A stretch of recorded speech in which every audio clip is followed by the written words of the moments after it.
भाजी खायचा कंटाळा आलाय आणि तोंडाला सुद्धा चव नाही, काहीतरी वेगळं खायचं असेल तर एकदा अशी ही झणझणीत मिसळ बनवून बघा. तोंडाची गेलेली चव परत येईल. यासाठी मटकी आणि मी इथे मसूर घेतलेले आहेत, मोड आलेले आहेत, कुकरमध्ये धुवून घालायचे. पाणी, एव्हरेस्टची हळद, मीठ घालायचं, मिक्स करून 2 शिट्या काढून घ्यायच्या.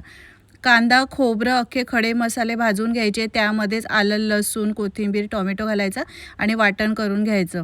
मटकी आणि मसूरसुद्धा छान मऊसूत झालेले आहे. तेलामध्ये जिरं, हिंग, लसूण, कढीपत्ता, कांदा घालून परतून घ्यायचा.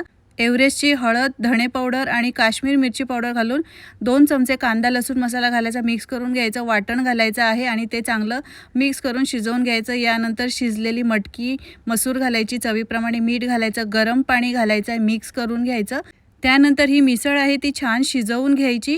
काय पाहू शकता, मस्त अशी तर्री आलेली आहे. मस्त तोंडाची गेलेली चव तुमची परत येईल. बारीक चिरलेली कोथिंबीर घालायची. तुम्हीसुद्धा अशी ही झणझणीत मिसळ करून बघा आणि मला कमेंट करून सांगा कशी झाली होती.